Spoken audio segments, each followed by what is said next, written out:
2006 সালের এক সকাল কেরলের এক ছোট্ট ভাড়া বাড়িতে ঘটে যায় এক ভয়ঙ্কর ঘটনা। এক তরুণী মা আর তার 17 দিনের যমজ দুই কন্যা তিনজনই নির্মমভাবে খুন হন। পুলিশ দ্রুত বুঝে যায় কারা এই অপরাধের পিছনে, কিন্তু সেই অপরাধীরা যেন হাওয়ায় মিলিয়ে যায়। বছরের পর বছর কেটে যায়, কেসটা পরিণত হয় কোল্ড কেসে। কিন্তু প্রায় 19 বছর পরে এমন এক প্রযুক্তি সামনে আসে যা মৃত ফাইলগুলিকে আবার জীবিত করে তোলে, আর্টিফিশিয়াল ইন্টেলিজেন্স। আর সেই এআই শেষ পর্যন্ত খুঁজে বার করে সেই দুই খুনিকে, যারা নতুন পরিচয়ে স্বাভাবিক জীবন কাটাচ্ছিল। আজ আমরা জানবো ভারতের ইতিহাসে প্রথম কোল্ড মার্ডার কেসের গল্প, যেটা সলভ করেছিল কৃত্রিম বুদ্ধিমত্তা বা আর্টিফিশিয়াল ইন্টেলিজেন্স।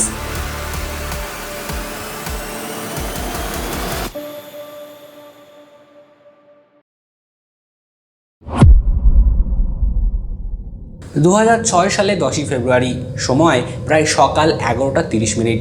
কেরলের কোল্লাম জেলার ইয়েরাম এলাকার একটি ছোট্ট ভাড়া বাড়িতে ছিলেন 24 বছরের রাঞ্জিনী। তার সঙ্গে ছিল মাত্র 17 দিনের দুই যমজ কন্যা শিশু। এই বাড়িটা বেছে নেওয়া হয়েছিল খুব প্ল্যান করেই।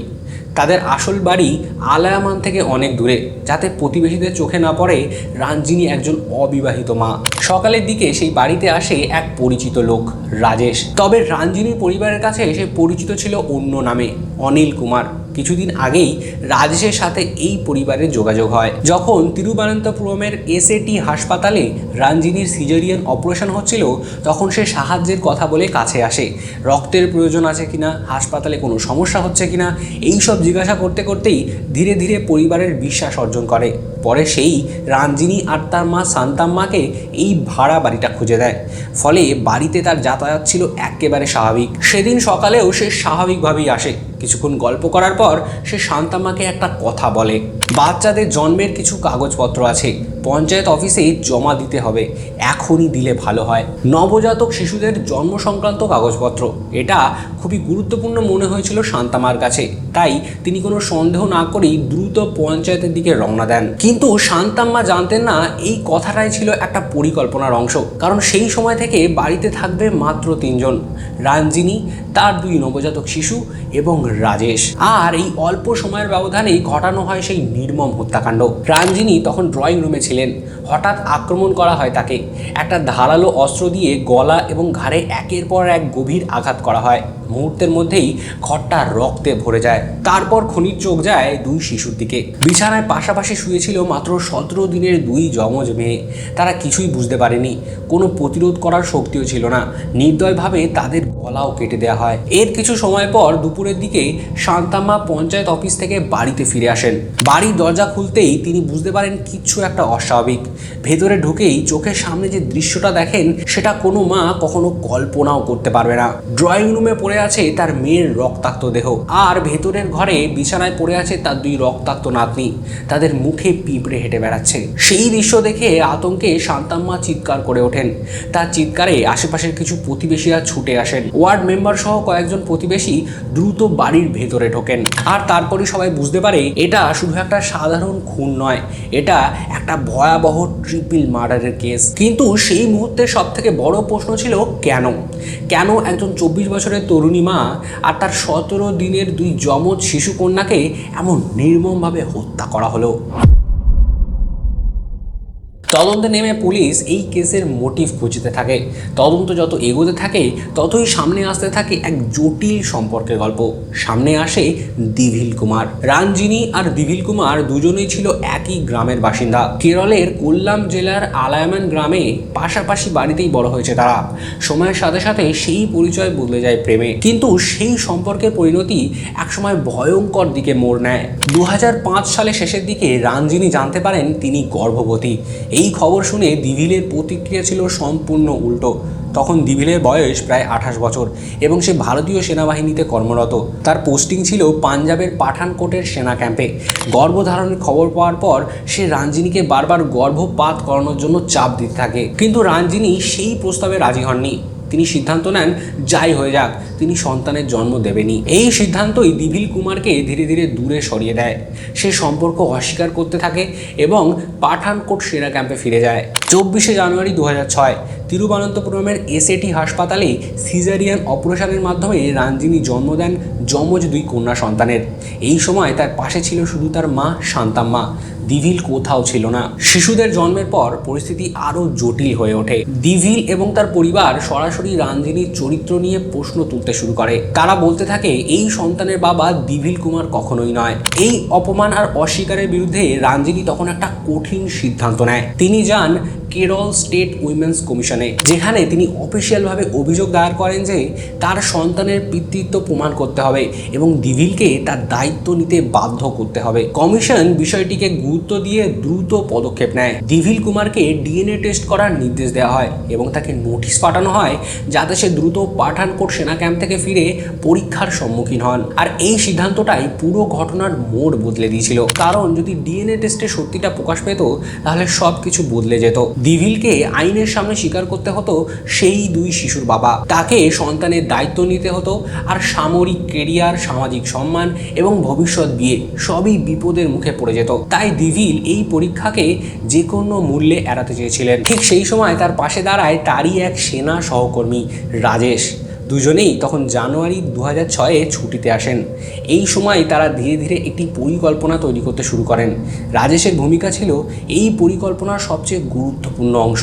তিরুবনন্তপুরমের এসএটি হাসপাতালে সেই প্রথম রঞ্জিনীর পরিবারের কাছে আসে। সে নিজেকে পরিচয় দেয় অনিল কুমার নামে। ধীরে ধীরে সে পরিবারের বিশ্বাস অর্জন করে। এমনকি হাসপাতাল থেকে ছাড়ার পর সে নিজেই রঞ্জিনী এবং তার মাকে বাড়ি পর্যন্ত পৌঁছে দেয় এবং তারপর নিয়মিত তাদের বাড়ি যেতেও শুরু করেন।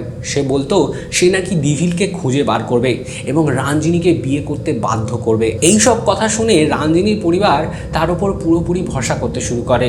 এরপর সে আর এক ধাপ এগিয়ে যায়। রঞ্জিনীর পরিবারের মূল বাড়ি ছিল আলায়ামানে, কিন্তু সেখানে অবিবাহিত মায়ের বিষয়টি নিয়ে প্রতিবেশীদের নানান প্রশ্ন উঠছিল। তাই রাজেশই তাদের জন্য একটি নতুন ভাড়া বাড়ি খুঁজে দেয় আঁচলের ইয়েরাম এলাকায়। সেখানেই ধীরে ধীরে তৈরি হচ্ছিল এক ভয়ঙ্কর ফাঁদ। সবকিছু এমনভাবে সাজানো হয়েছিল যাতে কেউ কোনো সন্দেহই না করে। আর তারপর 10ই ফেব্রুয়ারি 2006 ডিএনএ টেস্ট হওয়ার আগেই রঞ্জিনী এবং তার 2 নবজাতক শিশুকে নির্মমভাবে হত্যা করা হয়। পরে তদন্তকারীরা যখন পুরো ঘটনাটা জোড়া লাগান তখন একটা বিষয় তাদের কাছে স্পষ্ট হয়ে যায়। এই খুন কোনো হঠাৎ রাগের ফল ছিল না, এটা ছিল একটা পরিকল্পিত হত্যা, শুধু একটা উদ্দেশ্যে, যেন কোনোদিন ডিএনএ টেস্ট না হয় আর আসল সত্যিটা প্রকাশ না পায়। কিন্তু এত সব কিছু জানার পরেও কেসটা চাপা পড়ে গেল। রঞ্জিনী আর তার 2 নবজাতক কন্যার নৃশংস হত্যাকাণ্ডের পর পুরো আঁচাল কোল্লাম জেলা যেন স্তব্ধ হয়ে গেছিল। এটা ছিল এমন এক ঘটনা যেটা শুধু একটা পরিবারকে নয়, পুরো এলাকাকেই নাড়িয়ে দিয়েছিল। খবর পৌঁছে যায় স্থানীয় থানায়। আঞ্চল পুলিশ স্টেশনের অফিসাররা দ্রুত ঘটনাস্থলে এসে তদন্ত শুরু করেন। সেই সময় তদন্তের নেতৃত্বে ছিলেন তৎকালীন সার্কেল ইন্সপেক্টর সানাভাস। প্রথমেই পুলিশ পুরো বাড়িটাকে খুঁটিয়ে খুঁটিয়ে তল্লাশি শুরু করে, আর সেখানেই পাওয়া যায় একটা গুরুত্বপূর্ণ জিনিস, যেটা প্রথমে অতটা গুরুত্বপূর্ণ মনে হয়নি। ঘরের ভিতরে পড়েছিল একটা মোটর বাইকের আরসি বুক বা রেজিস্ট্রেশন সার্টিফিকেট বুক। সাধারণভাবে দেখলে এটা হয়তো তেমন কিছুই নয়, কিন্তু তদন্তকারীরা সিদ্ধান্ত নেন এই ছোট্ট সূত্রটাকেও যাচাই করা হবে। পুলিশ আরসি বুকের মালিককে খুঁজে বার করে। জিজ্ঞাসাবাদের পরে সেই ব্যক্তি জানান তিনি নিজের মোটর বাইকটা তিরুবনন্তপুরমের শ্রীকারিয়াম এলাকার একটি দোকানে রিসেল করার জন্য দিয়ে রেখেছিলেন। এরপর পুলিশ সেই দোকানে যায়। দোকানের কর্মচারীদের জিজ্ঞাসা করা হলে তারা একটা গুরুত্বপূর্ণ তথ্য দেয়। তারা বলে কিছুদিন আগে 2 লোক এসে এই বাইকটা কিনেছিল। একজন ছিল ফর্সা গায়ের রং, আর একজনের দাঁড়ি ছিল। এই বর্ণনাটা শুনেই তদন্তকারীদের সন্দেহ আরও ঘনীভূত হয়, কারণ এই 2 জনের বর্ণনা মিলে যাচ্ছিল 2 নামের সঙ্গে, দিভিল কুমার আর রাজেশ।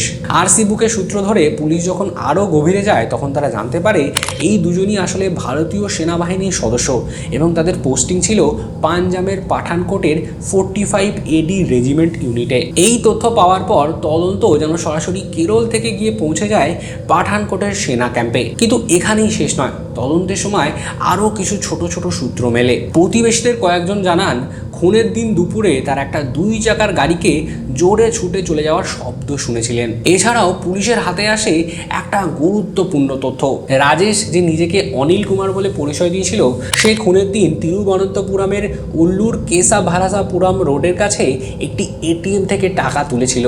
এই এটিএমটা ছিল একটি মসজিদের কাছাকাছি। এটিএম স্লিপ এবং ব্যাংকের কোর ব্যাংকিং সিস্টেম ব্যবহার করে পুলিশ এই ট্রানজাকশন ট্র্যাক করতে সক্ষম হয়। এরপর দেখা যায় একই ব্যাংক অ্যাকাউন্ট থেকে পরে টাকা তোলা হয়েছে বিভিন্ন শহরে, প্রথমে পাঠানকোট, তারপর নাসিক, এরপর দিল্লি, আর শেষে লেনদেন পাওয়া যায় নাগপুরে। মানে পরিষ্কার, খুনের পর অভিযুক্তরা দেশের এক প্রান্ত থেকে অন্য প্রান্তে ছুটে বেড়াচ্ছিল। এই সময় আর একটা বিষয়ও নিশ্চিত হয়, খুনের দিন দিবিল কুমার অফিসিয়ালভাবে পাঠানকোট সেনা ক্যাম্পে ডিউটিতে নিযুক্ত ছিলেন। এটাই সেনাবাহিনী যাচাই করে জানায়, কিন্তু তদন্তে উঠে আসে আর একটা তথ্য। জানুয়ারি 2006-এ দিভিল এবং রাজেশ দুজনেই ছুটিতে ছিল, অর্থাৎ পরিকল্পনা করা হয়েছিল সেই সময়ে। এরপর পুলিশ দিভিলকে কেরলে এনে জিজ্ঞাসাবাদ করার পরিকল্পনা করে। সেনাবাহিনীর সহযোগিতায় তাকে দিল্লিতে আনার ব্যবস্থা করা হয়, কিন্তু এখানেই ঘটে যায় এক নাটকীয় ঘটনা। দিল্লিতে পৌঁছানোর পরে দিভিল হঠাৎ পালিয়ে যায়। অন্যদিকে রাজেশ তখন কেরলে ছুটিতে ছিল, সেও তখন আর সেনা ক্যাম্পে ফিরে যায়নি। ফলে সেনাবাহিনী অবশেষে মার্চ 2006-এ দুজনকেই ডেজার্টার বলে ঘোষণা করেন। কেরল পুলিশ বিভিন্ন শহরে খোঁজ চালাতে থাকে। একসময় তারা নাসিক পর্যন্ত পৌঁছে যায়, সেখানে প্রায় ধরে ফেলেছিল অভিযুক্তদের। কিন্তু দুর্ভাগ্যজনকভাবে পুলিশ যখন সেখানে পৌঁছায় তার মাত্র একদিন আগেই তারা ট্রেনে করে সেখান থেকে পালিয়ে যায়। এরপর বছরের পর বছর কাটতে থাকে। শেষমেশ রাঞ্জিনীর মা শান্তাম্মা আদালতের দ্বারস্থ হন। তার আবেদনের ভিত্তিতে 15ই জানুয়ারি 2010-এ কেরল হাইকোর্ট মামলাটি সিবিআইয়ের হাতে তুলে দেওয়ার নির্দেশ দেয়। এরপর 6ই ফেব্রুয়ারি 2010-এ সিবিআই আনুষ্ঠানিকভাবে মামলাটি পুনরায় রেজিস্টার করে। দীর্ঘ তদন্তের পর 2013 সালে সিবিআই এরনাকুলামের চিফ জুডিশিয়াল ম্যাজিস্ট্রেট কোর্টে চার্জশিট জমা দেন। সেখানেই দিভিল কুমার এবং রাজেশ দুজনকেই প্রোক্লেমড অফেন্ডার হিসেবে ঘোষণা করা হয়। তবু একটা সমস্যা থেকেই যায়, অভিযুক্তদের আসল অবস্থান কোনোভাবেই ট্র্যাক করা যাচ্ছিল না। 2006 সালে তখনও সিসিটিভি ক্যামেরা, উন্নত মোবাইল কল ডাটা ট্র্যাকিং, এইসব প্রযুক্তি আজকের মতো শক্তিশালী ছিল না। ফলে পুলিশ অনেক সময় জানতো অভিযুক্তরা কোথায় থাকতে পারে, কিন্তু ঠিক সময়ে সেখানে পৌঁছে তাদের হাতে নাতে ধরতে পারতো না। তদন্তকারী এক অফিসার পরে বলেছিলেন, আমরা অনেক সময় জানতাম তারা কোথায় আছে, কিন্তু কখনো তাদের ধরতে পারিনি। এভাবেই সময় কেটে যায়।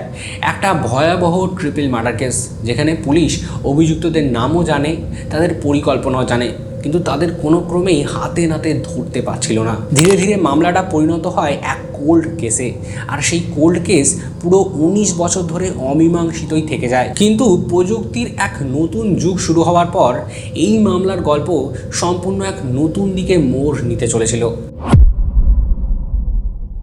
19 বছর ধরে এই মামলাটা যেন সময়ের অন্ধকারেই তলিয়ে গিয়েছিল। 2006 থেকে 2010, তারপর 2013, বছরের পর বছর কেটে গেছে। তদন্ত হয়েছে, চার্জশিটও হয়েছে, তবুও দিভিল কুমার আর রাজেশ যেন পৃথিবী থেকে হঠাৎ অদৃশ্য হয়ে গেছিল। কিন্তু প্রযুক্তি বদলাতে শুরু করে।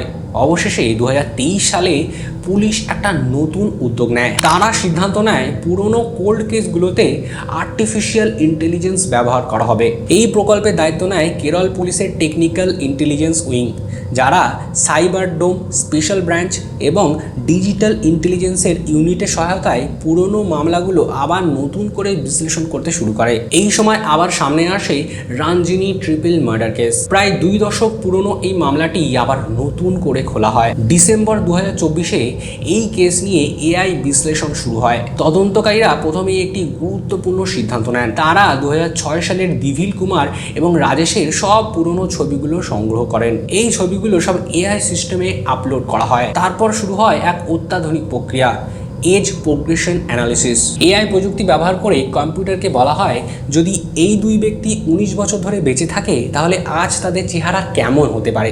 সিস্টেম বিভিন্ন সম্ভাবনা তৈরি করতে শুরু করে। চুলের স্টাইল বদলে দেওয়া হয়, কখনো দাড়ি গোঁফ যোগ করা হয়, কখনো সরিয়ে দেওয়া হয়, মুখের গঠন, বয়সের বলিরেখা, ওজন বাড়া কমা, সব কিছু হিসেব করে তৈরি করা হয় বিভিন্ন এজ প্রোগ্রেসড ছবি। একটা নয়, অনেকগুলো এজ ভ্যারিয়েশন তৈরি করা হয়। এই এআই জেনারেটেড ছবিগুলো এরপর ব্যবহার করা হয় আর একটা ধাপে, সোশ্যাল মিডিয়া স্ক্যানিং। তদন্তকারীরা এআই ব্যবহার করে এই ছবিগুলো সোশ্যাল মিডিয়া প্ল্যাটফর্মে রিভার্স ইমেজ সার্চ করতে শুরু করে। এর সঙ্গে যুক্ত করা হয় facial recognition, image metadata analysis এবং OSINT মানে ওপেন সোর্স ইন্টেলিজেন্স প্রযুক্তি। কম্পিউটার তখন পৃথিবীর বিভিন্ন প্রান্ত থেকে ছবি খুঁজে বার করতে শুরু করে। কিছু ম্যাচ আসে বিদেশ থেকেও, কিন্তু সেগুলো খুব একটা শক্ত প্রমাণ ছিল না। তারপর হঠাৎ করে আসে একটা অদ্ভুত ফলাফল। AI তৈরি করা ছবির সাথে একটি ছবির প্রায় 90% মিল পাওয়া যায়। ছবিটা ছিল একটা বিয়ের ছবি, আর সেটা পোস্ট করা হয়েছিল ফেসবুকে। এই ছবিটা খুব ভালোভাবে বিশ্লেষণ করে তদন্তকারীরা বুঝতে পারেন এটা সম্ভবত রাজেশের ছবি। এরপরেই তদন্তকারীরা আরও গভীরে যেতে শুরু করেন। সোশ্যাল মিডিয়ায় তথ্য, লোকেশন ডাটা এবং ডিজিটাল ট্রেস বিশ্লেষণ করে তারা একটা জায়গায় গিয়ে পৌঁছায়, পন্ডিচেরি বা পুদুচেরি। সেখানেই নতুন পরিচয়ে বসবাস করছিল রাজেশ। সে তখন নিজের নাম বদলে রেখেছিল প্রবীণ কুমার, পেশায় ছিল একজন ইন্টেরিয়র ডিজাইনার। এই তথ্য জানার পর কেরল পুলিশ সব তথ্য চেন্নাইয়ের CBI ইউনিটে জমা দেয়। এরপর শুরু হয় গোপন নজরদারি। অবশেষে 3রা জানুয়ারি 2025 পুদুচেরি থেকে রাজেশকে গ্রেপ্তার করা হয়। তদন্তকারীদের সামনে তখন আরও একটা দরজা খুলে যায়, কারণ রাজেশ কুমার ধরা পড়ার পরে জানা যায় দিভিল কুমারও আশেপাশের এলাকাতেই লুকিয়ে আছে।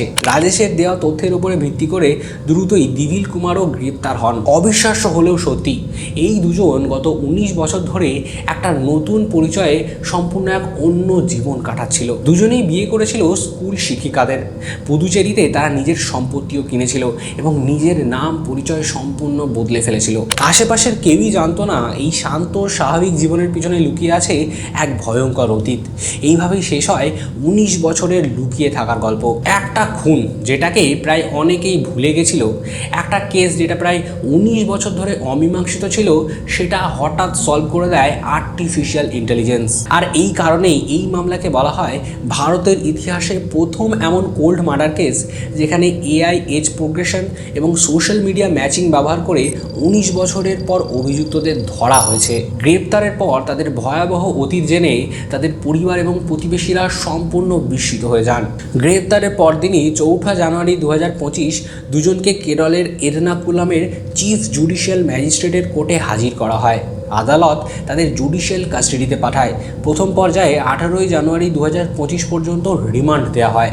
2025 সালে গ্রেপ্তারের সময় তাদের বয়স ছিল দিভিল কুমারের 42 এবং রাজেশের 48 বছর। অর্থাৎ 2006 সালে তারা যে অপরাধ করেছিল তার প্রায় 2 দশক পর তারা কোর্টের সামনে এসে দাঁড়ায়। 2026 সালের মার্চ পর্যন্ত পাওয়া শেষ তথ্য অনুযায়ী দিভিল কুমার এবং রাজেশ দুজনেই এখনও জুডিশিয়াল কাস্টাডিতেই আছেন। CBIয়ের মামলা এখনও এর্নাকুলাম আদালতে চলমান এবং ট্রায়ালের চূড়ান্ত তারিখ এখনও প্রকাশ করা হয়নি। এই গ্রেপ্তারের খবর প্রথম ফোন করে জানানো হয়েছিল রঞ্জিনীর মা শান্তাম্মাকে। প্রায় 19 বছর পর তিনি প্রথম শুনলেন তার মেয়ের খুনের অপরাধীরা অবশেষে ধরা পড়েছে।